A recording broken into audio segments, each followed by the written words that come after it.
사우나는 핀란드에서 파생된 목욕 문화로 고온의 열기로 땀을 빼는 것을 말합니다. 한국에 널리 퍼져 있어 한국 문화라고 착각이 들 정도지만 사실은 핀란드 목욕 문화입니다.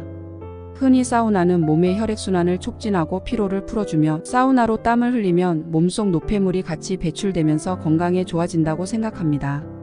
하지만 이것은 사실이 아닙니다. 땀의 주성분은 물 99%가 소금입니다.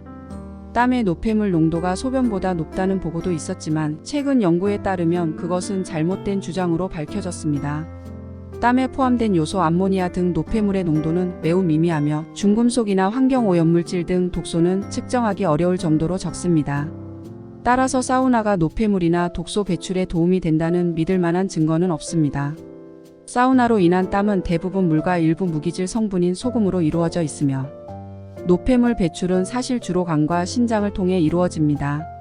사우나를 하면 피부 혈류는 증가하지만 간과 신장 등 장기로 가는 혈류는 감소합니다.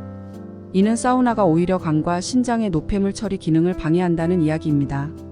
그럼 사우나가 다이어트에 효과가 있다는 건 이야기는 어떨까요? 안타깝지만 사우나를 하면 체중이 감소한다는 믿음도 잘못된 것입니다. 고열에 노출되면 심박과 피부 혈류가 증가하면서 대사율이 약간 높아지지만 실제로 태우는 열량은 매우 적습니다. 사우나를 20분 하면 체중이 줄어드는 것은 탈수 효과일 뿐이며 물을 보충하면 원래 체중으로 돌아갑니다. 사우나 열이 모공을 열어 피부에 좋다는 인식도 잘못된 것입니다. 땀을 분비하는 땀샘은 모공과 연결되어 있지 않으며 사우나를 자주 하면 피부가 빨리 노화됩니다.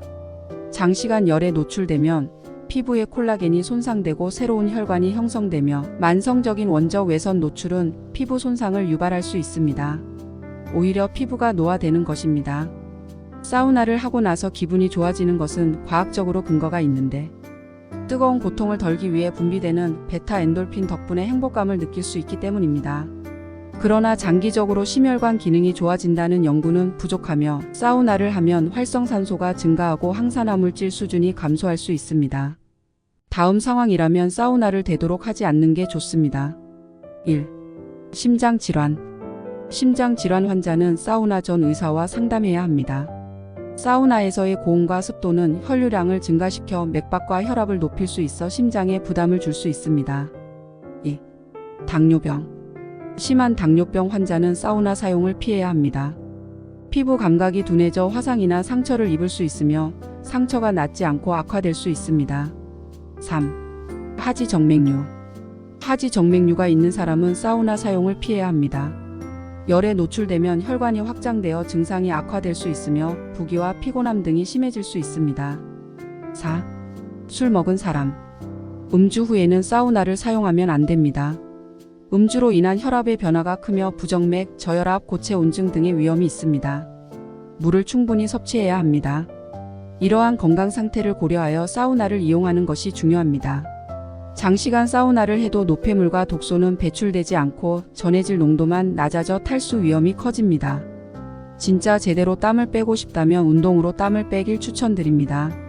운동을 하면 몸이 에너지를 소비하면서 열을 발생시키고 이에 따라 땀이 나는데 이런 운동 땀은 몸의 균형을 유지하면서 발생하는 건강한 땀입니다. 특히 운동을 시작한 지 30분 후부터는 노폐물과 독성, 물질이 땀과 함께 배출되어 몸을 정화하는 효과가 있습니다.